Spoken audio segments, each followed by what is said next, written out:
Graça e paz, amados irmãos. Amém. Vamos à leitura da Bíblia. O texto está em Mateus 5. Nós leremos o versículo 1, o 2, o versículo 1, o 2 e o 6.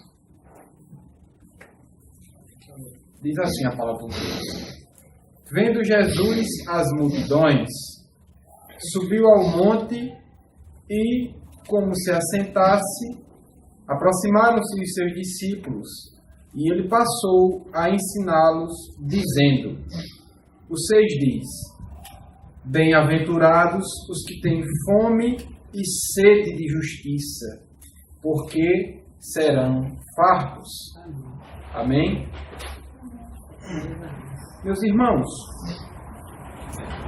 Cristo ensina no Sermão da Montanha os aspectos centrais das aspirações do seu ministério. O seu ministério ali estava se tornando público e, como eu já disse em outras 2 oportunidades de pregação aqui, os estudiosos, os teólogos que estudam a palavra de Deus dizem que esse sermão é como se fosse uma carta de intenções ou uma carta pública de intenções acerca do que Cristo projetava para o seu ministério. E nesse sermão inicial, ele fala de várias bem-aventuranças acerca de bens a serem buscados e alcançados no seu ministério. E um desses bens, um desses valores, é o do versículo 6, a justiça. O Senhor quer que a justiça seja feita e que aqueles que têm fome e sede de justiça sejam saciados. Ele não só quer isso, ele afirma que aquelas pessoas que têm fome e sede de justiça, um dia serão saciados. Agora, cabe-nos fazer aquela pergunta, que é a pergunta que organiza o texto, né? De qual justiça ele se refere? Qual seria a justiça que Jesus está dizendo aqui, que aqueles que têm fome e sede de justiça serão saciados? Justiça é um conceito filosófico. E aí, saindo um pouquinho da Bíblia para colocar a filosofia mesmo, a filosofia civil, humana, para explicar. Justiça é um conceito filosófico que foi tratado por vários filósofos na história da filosofia e que, para mim, se resume da melhor forma possível com o conceito de filosofia dado por Aristóteles, que diz: a justiça é, e depois, mais na frente, falada pelo próprio Hegel, né? Bem mais na frente, falada pelo próprio Hegel. Justiça seria dar a cada um o que é seu de acordo com o direito. Veja, por este conceito, logo se conclui que justiça é um dos valores mais subjetivos que se pode ter. Ela depende de cada sociedade e do direito que cada sociedade cria. Cada sociedade tem uma concepção acerca dos bens jurídicos tutelados de maneira primordial. Por exemplo, existem sociedades que dão um valor absoluto à vida, não aceitando qualquer forma de limitação desse direito fundamental à vida, dizendo, por exemplo, só um exemplo, que o aborto não é possível, porque a vida intrauterina já deve ser garantida de imediato. Mas a gente sabe que existe, aqui no Brasil é assim, mas a gente sabe que existem outros países do mundo em que o aborto é permitido. entra-se em choque o direito individual da mulher dispor do seu próprio corpo, e nessas sociedades o direito admite que o corpo dela prevaleça e o corpo daquela criança que está se formando ali dentro seja retirado. O que é mais justo? Quem tem mais razão? Se você for pegar qualquer briga, por mais elementar que ela seja, haverá dois lados da história. O lado do que acusa, o lado de quem se defende. Em uma briga de trânsito, quem foi que entrou errado? Quem foi que não viu o outro?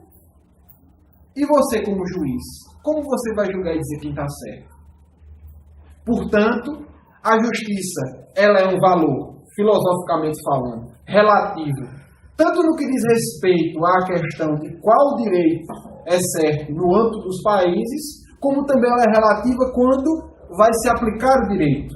Porque qual das duas partes está certa? Evidentemente, cada uma das partes pensa que o justo é que ele ganhe a causa.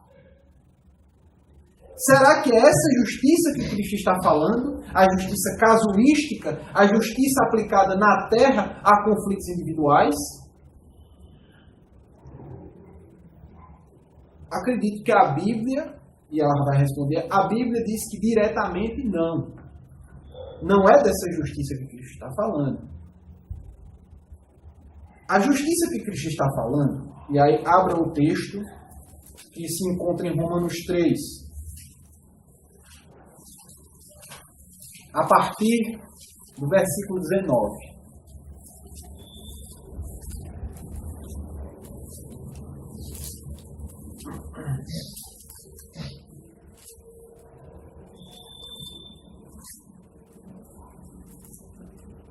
Romanos 3, a partir do versículo 19, diz assim: Ora, sabemos que tudo o que a lei diz, aos que vivem na lei o diz, para que se cale toda a boca e todo o mundo seja culpável perante Deus. Visto que ninguém será justificado diante dele, vejam, justificado diante dele por obras, em razão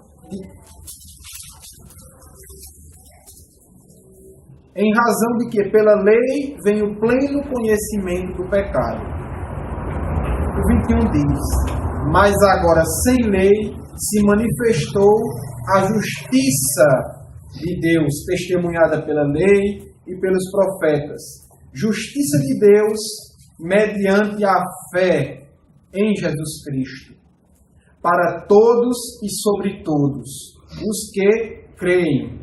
Porque não há distinção, pois todos pecaram e carecem da glória de Deus, sendo justificados gratuitamente por sua graça, mediante a redenção que há em Cristo Jesus, a quem Deus propôs no seu sangue como propiciação mediante a fé, para manifestar a sua justiça, por ter Deus, na sua tolerância, deixado impunes os pecados anteriormente cometidos, tendo em vista a manifestação da sua justiça no tempo presente, para que ele mesmo seja justo e também justificador daquele que tem fé em Jesus.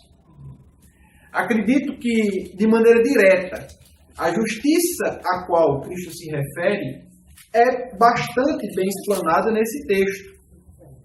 A justiça a qual Cristo se refere naquele texto, os que têm fome e sede de justiça serão saciados.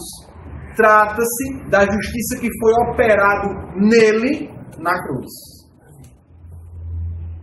Vejam, a cruz, se a Bíblia fosse um filme, a divisão clássica de um filme é a introdução do filme, onde se mostrará o enredo do filme, os personagens do filme, aonde o filme acontece, portanto, o lugar e o tempo do filme, né? O tempo na história do filme. Se a Bíblia fosse um filme, ela andaria até uma coisa chamada desfecho. ou melhor, uma coisa chamada o ponto alto do filme, o ponto da atenção, o ponto nevrálgico do filme, que é aonde as coisas chegam ao seu máximo momento de suspense. Esse ponto nevrálgico, se a Bíblia fosse um filme, é a cruz. A cruz é o ápice da história. É o momento do vamos ver, né? Onde tudo se decide. Na cruz, uma batalha está sendo travada.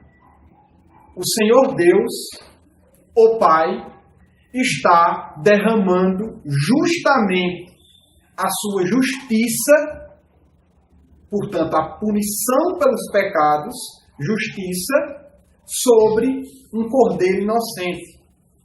O Filho. O Filho está na cruz recebendo a justa punição não pelos seus próprios pecados, mas pelos pecados do povo a quem ele veio para salvar. Esses pecados estão sob os lombos dele. Esses pecados estão depositados sobre ele. Não são dele, mas estão depositados sobre os ombros dele. E ele sofre aquilo que foi predeterminado para ele sofrer. E ele paga o pecado na exata medida do que o pecado precisava ser pago. E, no final, o próprio Cristo diz, agora está consumado. A dívida foi paga, foi remido esse povo, foi resgatado esse povo como objeto da dívida que eu paguei, eles são meus, e a justiça foi feita. Na cruz, a justiça de Deus, ela é feita sobre Cristo. Justiça é dar a cada um o que é seu por direito. E o que seria nosso por direito? A Bíblia explica em Romanos 3, um pouquinho mais atrás, dizendo, todos são pecadores. Estão debaixo da lei do pecado por natureza. E a Bíblia vem como aquela seta que aponta para o nosso pecado e confirma a nossa situação de condenados. O que é nosso por natureza? O que é nosso por natureza é a punição pelo nosso pecado. É isso o que naturalmente o ser humano merece. A justiça é que Deus condene o ser humano, porque o que é dele segundo o direito, entenda-se, o direito bíblico, o direito de Deus, a lei divina que é a Bíblia, é a punição pelo pecado. E Cristo vem e paga em nosso lugar por substituição o nosso pecado. Se você é um eleito, o seu pecado foi pago. Você foi remido. Houve pagamento.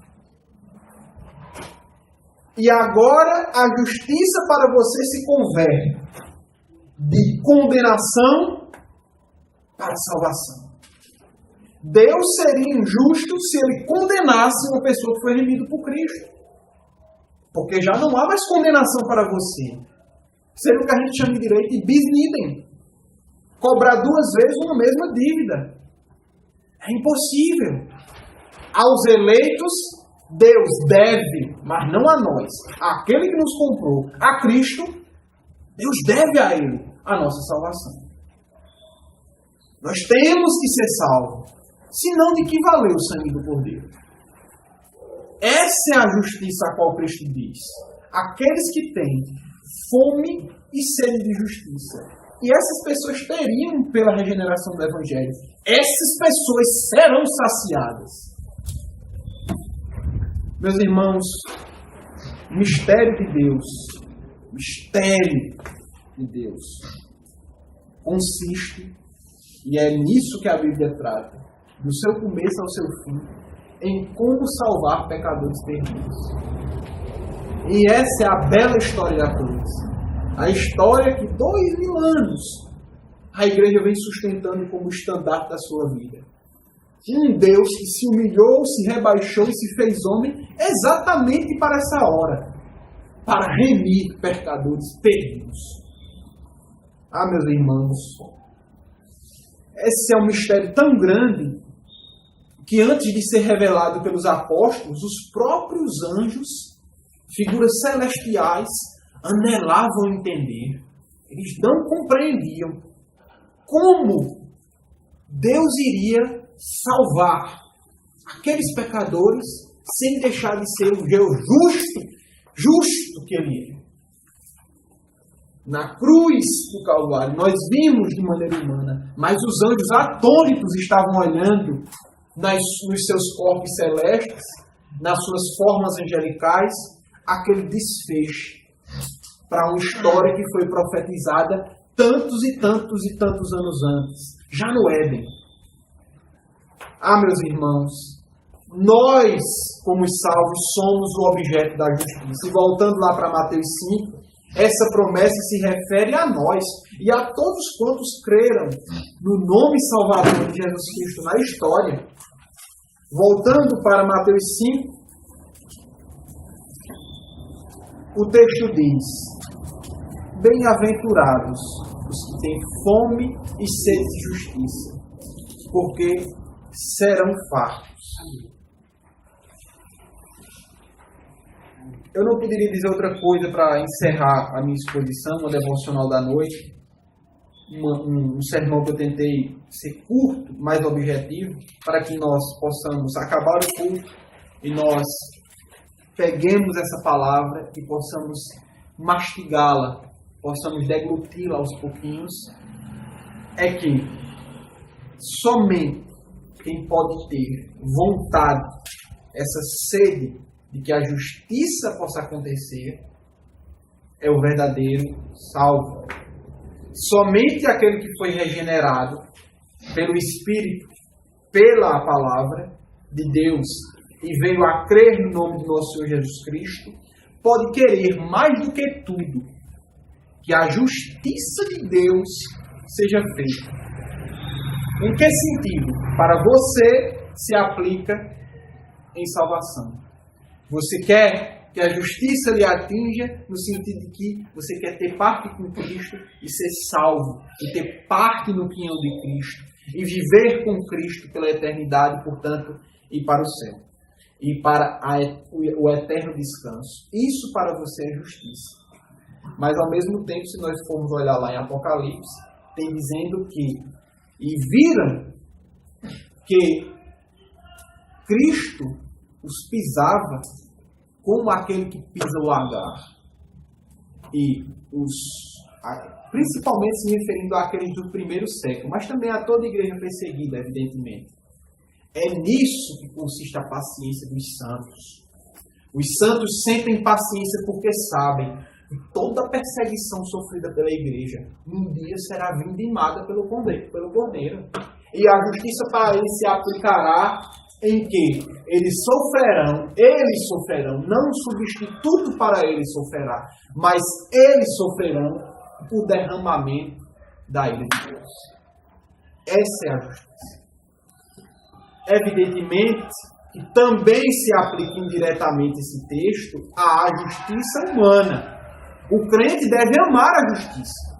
Como um salvo, ele deve amar as obras justas. E o que é justo? Comprou, pagou, pediu emprestado, tem que devolver. Um crente precisa amar a verdade, porque a verdade é justiça. Um crente não pode estar com mentiras, mentindo. Outra coisa que é justiça, nós precisamos, porque a Bíblia diz que nós devemos amar uns aos outros, como Cristo nos amou. A ninguém devei coisa alguma, a não ser o amor recíproco. Se o crente ama a justiça e ele dá a cada um que é seu conforme a lei de Deus diz, para nós que somos crentes, ela é a lei máxima, né? É como se fosse a nossa Constituição, a lei maior que rege a nossa vida. Ela diz que nós devemos o amor recíproco uns aos outros. É questão de justiça, então, portanto, amar. Essas todas as outras aplicações saem dessa aplicação primeira, que é a aplicação da justiça de Deus, no qual ele foi justo, Deus Pai derramando a sua justiça em Cristo, e também foi justificador, porque o próprio Cristo se deu como oblação pelo nosso pecado. Então, irmãos, que essa palavra possa descer ao coração dos irmãos, possa gerar frutos em vocês, que vocês possam amar ainda mais o bendito Cordeiro que deu a vida por todos vocês, e que essa palavra traga arrependimento, traga conversão e traga perdão a todos os homens.